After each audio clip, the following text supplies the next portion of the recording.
Alors, nous voici pour une nouvelle capsule dans le cours de formation économique et sociale. C'est parti. Aujourd'hui, nous allons nous allons construire le concept de contexte sociologique d'un acte. Alors, pour ce faire, nous allons nous appuyer sur trois vidéos. Alors, trois petites vidéos, hein. Il y en a en tout et pour tout 7 minutes. Il y en a pour 7 minutes les trois vidéos les unes à la suite des autres. Alors la première vidéo traitera du processus de socialisation.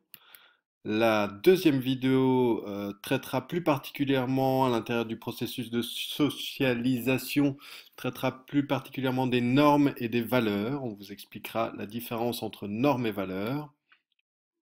Tandis que la troisième vidéo, elle, parlera plus précisément des agents de socialisation. Alors, ça nous permettra de construire donc ce concept de contexte sociologique d'un acte, et donc vous serez capable d'analyser le contexte sociologique d'un acte grâce aux exercices qu'on fera en classe aussi. Je vous demanderai donc, comme d'habitude, d'être attentif au fait de compléter, de répondre aux questions qui vous sont posées, qui ont été jointes à cette petite présentation, et de ne pas oublier de remplir votre fiche VIREC. Alors, sans plus attendre, on va commencer par la première vidéo. Faire son lit le matin en se levant. Dire bonjour au chauffeur de bus. Se faire disputer par ses parents parce qu'on est rentré tard. Aux anniversaires, offrir une poupée aux petites filles et un camion aux petits garçons. Tous ces événements de la vie quotidienne sont autant de manifestations de ce que les sociologues nomment le processus de socialisation. En quoi consiste ce processus? Quels sont les agents qui participent à ce processus? Existe-t-il des différences de socialisation entre les individus?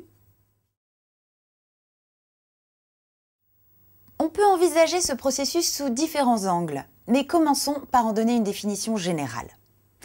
On appelle socialisation le processus par lequel un individu va faire l'apprentissage des normes, des valeurs, des rapports sociaux et des croyances qui lui permettront d'être intégré au sein d'un groupe social et d'une société. On parle de processus car cet apprentissage intervient tout au long de la vie de l'individu. Il démarre avec l'éducation reçue dans l'enfance et se poursuit à l'âge adulte. Les sociologues distinguent à ce sujet deux grandes phases dans le processus de socialisation. La socialisation primaire, qui intervient au stade de l'enfance et de l'adolescence, et puis la socialisation secondaire, qui intervient à l'âge adulte. De quoi parle-t-on à propos des normes et des valeurs? Les normes sont les limites fixées aux individus dans leur comportement par le groupe social, ce qui est accepté et surtout ce qui ne l'est pas.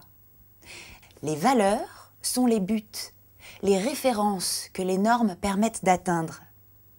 Respecter les autres est une norme, mais le respect est une valeur. Il nous permet de vivre ensemble en société. La socialisation peut être envisagée de plusieurs façons différentes. Ainsi, dans un premier temps, les sociologues ont souvent considéré la socialisation comme un processus de conditionnement déterministe d'inculcation des normes et des valeurs. L'individu passe ainsi par une phase d'acquisition des normes et des valeurs, puis il les intériorise pour les faire siennes, c'est-à-dire qu'il a le sentiment que ses choix sont dictés par sa conscience, alors qu'ils sont le fruit de ce processus. La socialisation est alors vue comme un processus de reproduction sociale. Mais on peut aussi envisager la socialisation comme un processus d'adaptation ou d'interaction. Dans ce cas, l'individu n'est pas simplement de la pâte à modeler, il peut aussi réagir face à ce processus en s'adaptant en fonction des circonstances, voire même en refusant certaines valeurs ou normes qui lui sont imposées. Voilà, après cette chouette vidéo, nous allons passer à la deuxième vidéo qui traitera plus particulièrement de la différence entre normes et valeurs. Tout d'abord, qu'est-ce que la socialisation? La socialisation est un processus d'intériorisation de normes et de valeurs socialement situées.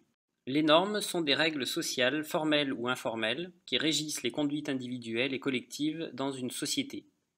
Elles sont dites formelles lorsqu'elles font l'objet d'un règlement ou d'une loi. Elles sont informelles lorsqu'elles renvoient aux habitudes ou aux coutumes. On peut prendre comme exemple de normes dire bonjour, ne pas couper la parole, ne pas tricher, ne pas voler.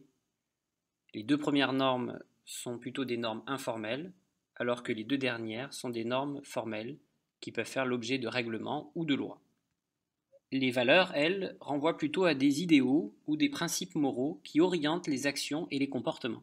On peut prendre comme exemple de valeurs la politesse et l'honnêteté. On peut remarquer qu'une valeur peut renvoyer à différentes normes. Par exemple, la politesse peut renvoyer à dire bonjour ou ne pas couper la parole. L'honnêteté peut renvoyer aux normes ne pas tricher, ne pas voler. La socialisation est un processus socialement différencié dans la mesure où les individus intériorisent des manières de penser et d'agir qui sont différentes selon leur position dans la société. Voilà, maintenant vous savez tout sur la différence entre les normes et les valeurs. Et nous allons passer donc à la troisième vidéo qui, elle, traitera plus précisément des agents de socialisation. La socialisation, c'est donc le processus par lequel les individus apprennent et intériorisent les normes et les valeurs propres à la société dans laquelle ils vivent. Pour que cette socialisation puisse se faire, il faut qu'un certain nombre d'agents de socialisation permettent la transmission de ces normes et de ces valeurs. On considère en général que, du moins pendant la petite enfance, il y a deux principaux agents de socialisation. Ce sont vraiment les deux plus importants. Ce sont d'abord la famille, qui va, pour le tout petit enfant, transmettre les règles élémentaires de la vie en société. Par exemple, s'habiller, par exemple, le langage, la politesse, la façon de manger, etc. Et puis, elle va transmettre une triple identité. Une identité biologique, par des liens de sang. Une identité sociale, puisque l'enfant aura un nom, une famille, etc. Et surtout, une identité culturelle, puisque elle va transmettre les normes et les valeurs de la société dans laquelle il vit, éventuellement de son groupe d'appartenance en termes de catégorie sociale, voire peut-être même religieux. Donc voilà, la famille, elle va transmettre ces normes et ces valeurs-là. Mais l'enfant, à partir de 2 ans, 3 ans, il passe énormément de temps à l'école, et même parmi le temps où il est réveillé, l'enfant passe plus de temps à l'école que dans sa famille. Et donc l'école, elle va préparer les enfants d'une part à la vie citoyenne, en lui inculquant encore une fois d'autres normes et d'autres valeurs, qui d'ailleurs parfois peuvent rentrer en concurrence avec les normes transmises par la famille. Je pense notamment à certaines normes religieuses qui peuvent être transmises dans certaines familles et qui peuvent parfois rentrer en conflit avec les valeurs transmises par l'école. L'école, donc, elle prépare à la vie citoyenne, elle prépare à la vie professionnelle en inculquant des savoirs, et puis elle donne aussi le sens de la collectivité, du respect d'autrui, etc. Mais pour l'enfant comme pour l'adulte, il y a aussi tout un tas d'autres agents de socialisation. Donc, un des principaux agents de socialisation en dehors de l'école et de la famille, ce sont les médias. Alors, quand je parle de médias, je parle de la radio, je parle de la télé, mais je parle aussi de la publicité, qu'on voit partout, qui a un énorme impact sur la socialisation, notamment chez les adolescents. Les groupes de pairs, les camarades de classe, les copains, etc. Les clubs sportifs, dans les clubs de sport, on apprend aussi des valeurs qui sont spécifiques. Par exemple, le respect, par exemple, la construction d'un collectif, etc. Et puis les associations.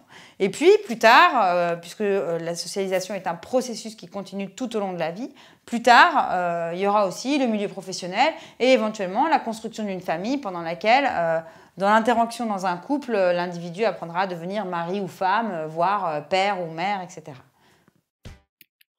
Voilà, les 3 vidéos sont terminées. Vous n'avez bien sûr pas oublié de répondre aux questions et de remplir votre fiche Virec. On se voit en classe pour les exercices. Au revoir.